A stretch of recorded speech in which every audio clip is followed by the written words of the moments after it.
Shalom, amigos e irmãos. Nós vamos agora para a segunda parte do capítulo 1 do profeta Jeremias, que trata sobre a confirmação da chamada que é descrita na primeira parte do capítulo 1 e também mostra como será a trajetória ministerial do profeta Jeremias diante da apóstata Judá. Comecemos pelo versículo 11. Veio ainda a palavra de Adonai, dizendo: Que vês tu, Jeremias? Respondi: Vejo uma vara de amendoeira. Vara de amendoeira no hebraico é shekel. Aqui aponta no contexto hebraico para juízo, ou seja, o ministério profético de Jeremias seria um ministério onde ele declararia juízo sobre a nação de Judá. Então aqui a palavra vara de amendoeira denota juízo, juízo que Deus traria por causa da idolatria de Judá. No versículo 11 também utiliza a palavra veio ainda a palavra de Adonai. Aqui mostra a inspiração espiritual que o profeta Jeremias tinha do Senhor ao escrever o livro, ao escrever a profecia, ao escrever as mensagens a que Adonai queria que fosse colocado sobre Judá e sobre as nações gentílicas. Versículo 12. Disse-me Adonai: Viste bem, porque eu velo sobre a minha palavra para cumprir. Velar no hebraico é shokel. Então há aqui uma semelhança de palavra, vara de amendoeira, shekel, e o velar sobre a minha palavra, velar, shokel. Então um aponta juízo, o outro aponta vigiar. Tanto o versículo 11 quanto o versículo 12, aqui o Senhor Adonai está dizendo: eu estou vendo a iniquidade, eu estou vendo a idolatria, eu estou vendo a corrupção, eu estou vendo a injustiça social, eu estou vendo a depravação sexual da nação, e eu me levantarei contra essas práticas. Eu não estou dormindo diante do que está acontecendo. E agora eu me levantarei para colocar juízo sobre essa nação iníqua, idólatra, que não se arrepende dos maus caminhos. Então o versículo 11 e o versículo 12 mostra claramente que Deus, Adonai Elohim, não estava adormecido diante de uma nação depravada. Versículo 13. Outra vez me veio a palavra do Senhor, dizendo: Que vês? Eu respondi: Vejo uma panela ao fogo, cuja boca se inclina do norte. Então, que vês aqui no hebraico aponta para que o profeta Jeremias recebeu profetismo através de uma visão.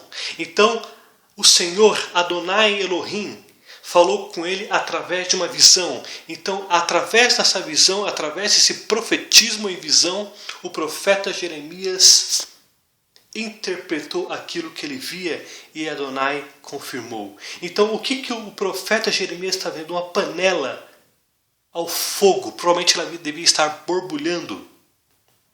E o que denota isso? Denota que esta panela caiu, ela foi derrubada no sentido norte. E é de onde viria os inimigos de Judá. Aqui aponta para que os inimigos viriam do norte. E quem que o Jeremias depois descobriu quem eram esses inimigos? Vamos para Jeremias capítulo 20, versículo 4. Pois assim diz Adonai: Eis que te farei ser terror para ti mesmo e para todos os teus amigos. Estes cairão à espada de seus inimigos, e teus olhos o verão. Todo Judá entregarei na mão do rei da Babilônia. Este os levará presos à Babilônia, e feri-lo-ás a espada. Então, de quem que o profeta Jeremias está tratando aqui? De quem que Adonai está tratando aqui no versículo 13 da Babilônia?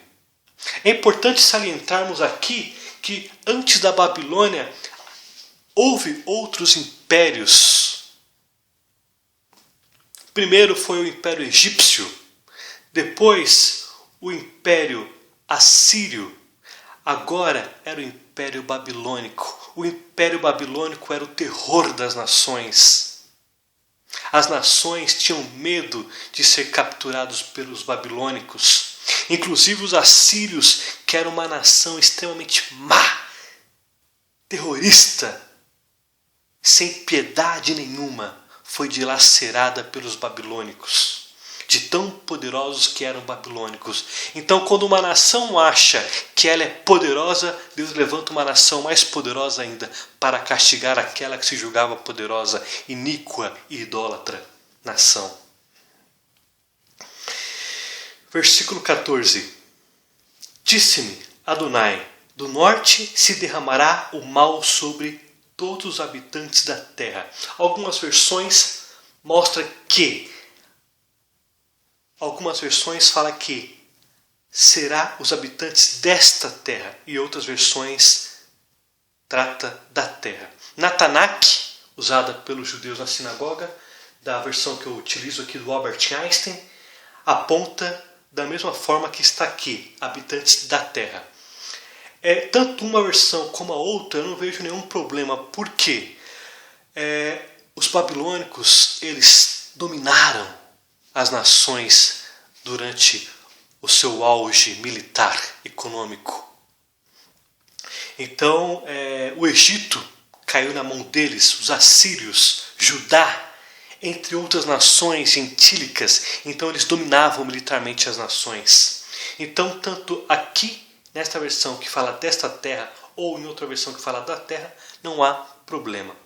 Então aqui, nesta versão que fala da terra, como em outra versão que fala desta terra, não há problema, porque a Babilônia realmente foi o terror das nações. Versículo 15. Pois eis que convoco todas as tribos do norte, diz Adonai, e virão, e cada reino porá o seu trono à entrada das portas de Jerusalém, e contra todos os muros em redor, e contra as cidades de Judá.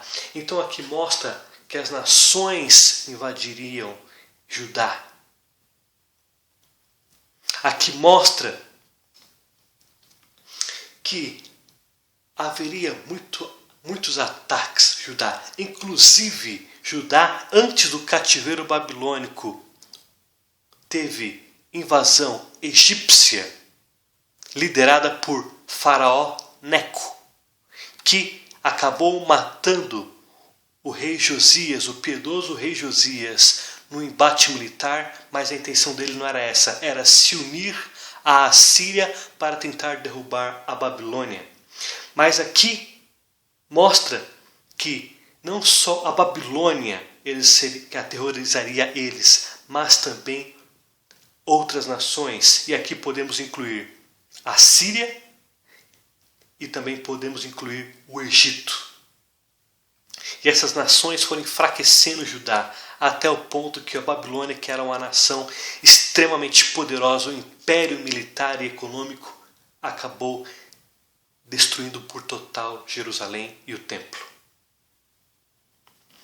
Versículo 16. O versículo 16 diz as razões porque Deus levantaria nações, porque Deus levantaria nação do norte para invadir Judá.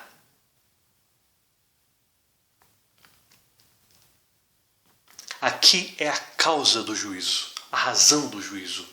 Pronunciarei contra os moradores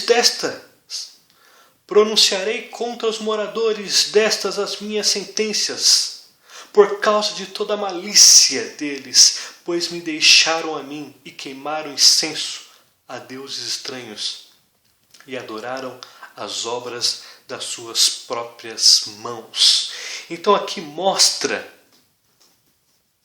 que o pecado principal de Judá e de Jerusalém, da tribo do Reino do Sul, era a idolatria. Foi ter abandonado o Deus Criador do céu e da terra, Jeová Tsabaoth, Deus dos exércitos, para seguir a deuses feitos por mãos de homens. E eles queimaram incenso a esses deuses estranhos e o adoraram.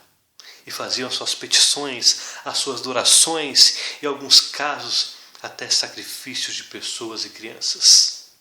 Então aqui a razão principal do juízo é a idolatria.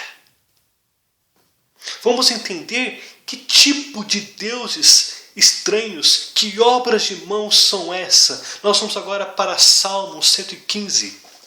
Aqui o salmista, no Salmo 115, demonstra, explica qual a diferença do Criador dos céus e da terra para os deuses feitos por mãos de homens.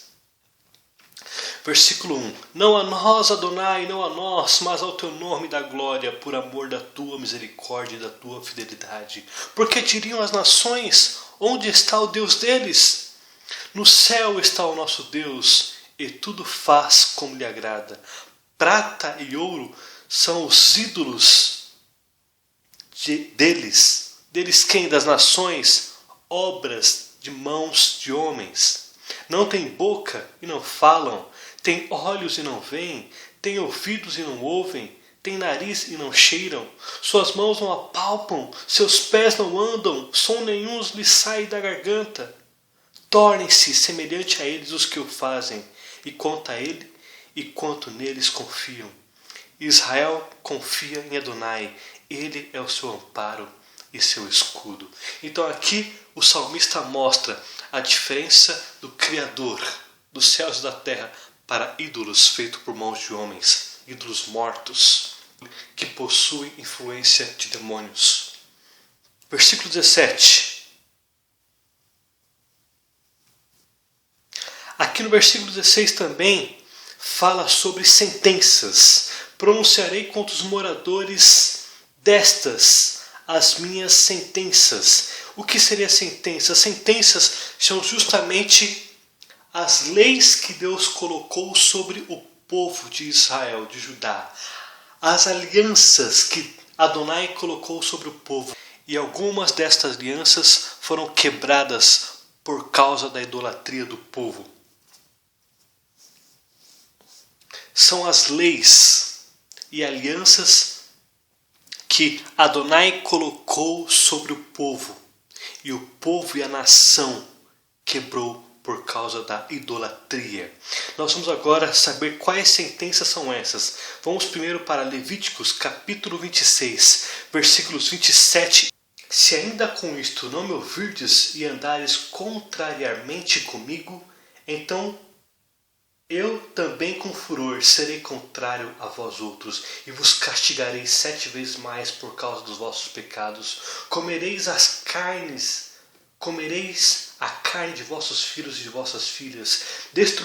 Destruirei os vossos altos, onde se praticava a idolatria dos deuses, e desfarei as vossas imagens do sol.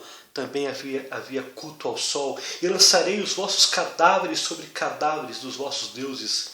A minha alma se aborrecerá de vós. Reduzirei as vossas cidades a deserto, e assolarei os vossos santuários, e não aspirarei o vosso aroma agradável. Assolarei a terra, e se espantarão disso os vossos inimigos que nela morarem. Espalhar-vos-ei entre as nações, e desembainharei a espada atrás de vós. A vossa terra será assolada, e as vossas cidades serão desertas. Então a terra folgará nos seus sábados, todos os dias da sua assolação, e vós estareis na terra dos vossos inimigos. Nesse tempo a terra descansará, e folgará nos seus sábados. Todos os dias da assolação descansará, porque não descansou nos vossos sábados, quando habitáveis nela. Quando ao que de vós ficarem, eu lhes meterei no coração tal ansiedade na terra dos seus inimigos, que o ruído de uma folha movida os perseguirá.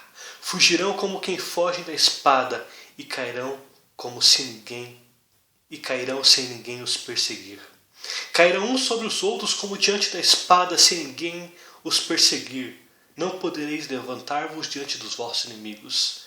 Perecerei entre as nações, e a terra dos vossos inimigos vos consumirá. Aqueles que dentre vós ficarem serão consumidos pela sua iniquidade nas terras dos vossos inimigos, e pela iniquidade dos seus pais com eles serão consumidos. Então aqui mostra na Torá que é a base, é a aliança que Deus fez com o povo, com os judeus, caso houvesse desobediência. Então, se eles obedecessem, prosperidade, desobedecessem, castigo. Então, quando Adonai começa a usar esses métodos de castigo, é porque a situação da nação atingiu um nível de Sodoma e Gomorra. Assim como está em Levítico, na Torá, também está em Deuteronômio. Capítulo 28, 49 a 63. O Senhor levantará contra ti uma nação de longe, da extremidade da terra virá, como voo impetuoso de águia. Nação cuja língua não entenderás, nação feroz de rosto que não respeitará o velho, nem se apiedará do moço. Ela comerá o fruto dos teus animais e o fruto da tua terra, até que sejas destruído, e não te deixará grão, mosto, nem azeite, nem as crias das tuas vacas e das tuas ovelhas, até que haja consumido. Se te artear em todas as tuas cidades, até que venham cair os teus altos e fortes muros, em que confiavas em toda a tua terra, e te sitiará em todas as tuas cidades, em toda a tua terra que o Senhor Deus te deu. Que o Senhor teu Deus te deu. Comerás o fruto do ventre, a carne. Comerás o fruto do teu ventre, a carne de teus filhos e tuas filhas, que te der o Senhor teu Deus. Na angústia e no aperto com que os teus inimigos te apertarão. O mais mimoso dos homens e o mais delicado do teu meio será mesquinho para com seu irmão e para com a mulher do seu amor, e para com os demais dos seus filhos que ainda lhe restarem. De sorte que não dará a nenhum deles da carne de vossos filhos que ele comer, porquanto nada lhe ficou do resto na angústia e no aperto com que o teu inimigo te apertará em todas as tuas cidades. A mais mimosa das mulheres e a mais delicada do teu meio, que de mimo e delicadeza não tentaria pôr a planta do pé sobre a terra, será mesquinha com seu marido de seu amor, e para com seu filho e para com a sua filha. Mesquinha de sua placenta que lhe saiu dentre os pés, e dos filhos que tiver, porque os comerás às escondidas pela falta de tudo, na angústia e no aperto com que o teu inimigo te apertará nas tuas cidades. Se não tiveres cuidado de guardar todas as palavras desta lei, escrita neste livro, para temeres este nome glorioso e terrível, Adonai teu Jeová.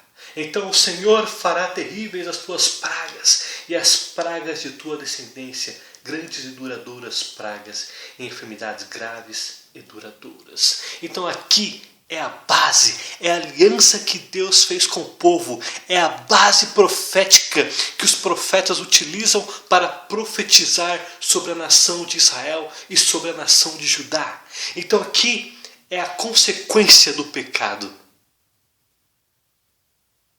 E aqui, quando o profeta Jeremias está dizendo: pronunciarei contra os moradores destas as minhas sentenças. Quais são as sentenças? São exatamente o que foi dito em Levítico e Deuteronômio, ou seja, na Torá, as consequências do pecado, as consequências da idolatria, as consequências da corrupção, as consequências da injustiça social, as consequências da depravação sexual. Mas como centro de todos os demais pecados, a idolatria. Versículo 17. Tu, pois, cinge os teus lombos. Dispõe-te e dize-lhes tudo quanto eu te mandar.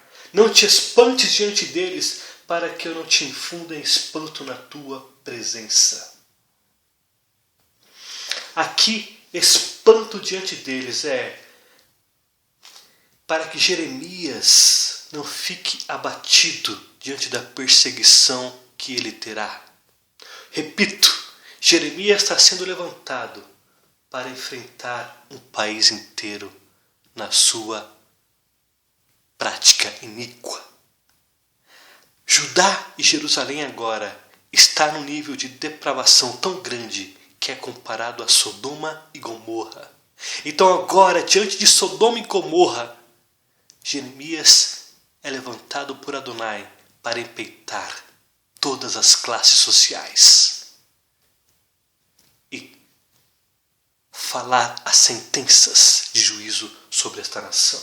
Então aqui, Adonai está dizendo ao profeta Jeremias: não fique abatido diante deles, para que eles não se sobrepunham, e aqui diz, para que eu não te infunda espanto na tua presença. Na Tanakh, da editora Sefer, edição especial do Albert Einstein, diz: tu, pois, reveste o teu corpo com o teu manto, levanta-te e vai, dize-lhes tudo quanto eu te ordenar. Não te atemorizes perante eles, para que eu não permita que te sobrepujem. Ou seja, aqui mostra que ele não deveria se assustar, o profeta Jeremias não deveria ficar abatido, para que eles não demonstrassem um poder muito grande sobre o qual eles não teriam sobre ele. Também aqui no versículo 17 fala: tu, pois, cinge os teus lombos. Ou seja, mostra a urgência que Adonai quer do profeta. É para já. Prepara-te agora para que você execute aquilo que eu falarei a você. Versículo 18: eis que hoje te ponho por cidade fortificada, por coluna de ferro e por muros de bronze, contra todo o país, contra os reis de Judá, contra os seus príncipes, contra os seus sacerdotes e contra o seu povo. Então note, aqui Adonai está fazendo do profeta Jeremias uma cidade fortificada, uma coluna de ferro e de muro de bronzes, ou seja, poderia se levantar a nação inteira para tentar matar ele de uma só vez. A nação inteira podia se levantar contra ele de uma só vez para tentar matá-lo. Não conseguiria, porque ele conseguiria fazer todos sucumbirem, porque ele representava a boca do Criador dos céus e da terra, trazendo juízo àquela nação sodomizada pelo pecado. E aqui no versículo 18, o Senhor está dizendo: ninguém conseguirá destruir você, ninguém conseguirá matar você, porque você será forte dentre todas essas pessoas, dentre todos esses políticos, sacerdotes, religiosos iníquos. E por fim, pelejarão contra ti, mas não prevalecerão, porque eu sou contigo, diz Adonai, para te livrar. E repito o que eu disse aqui na primeira parte: Deus prometeu livramento, não isenção das perseguições. Irão tentar matar ele inúmeras vezes, vão aprisionar, vão espancar. Pessoas próximas a ele vão abandonar a ele. Ele se tornar solitário, sozinho, sem apoio das pessoas à sua volta.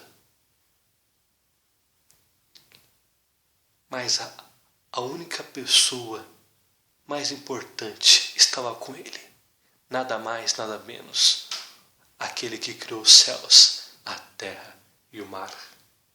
Então podemos concluir esses últimos 3 versículos, 17, 18 e 19. Podemos concluir essa segunda parte do capítulo 1, apenas com uma palavra que Deus queria de Jeremias. Fé, fé, fé. Tenha fé diante dos espancamentos que você terá. Tenha fé diante das perseguições. Tenha fé diante dos políticos que tentarão matar você. Tenha fé diante dos religiosos, sacerdotes, hipócritas que tentarão matar você. Tenha fé, porque nenhum deles vencerá sobre você. Porque eu, Senhor, estou contigo para te livrar. Fé. Baruch atah Adonai Eloheinu.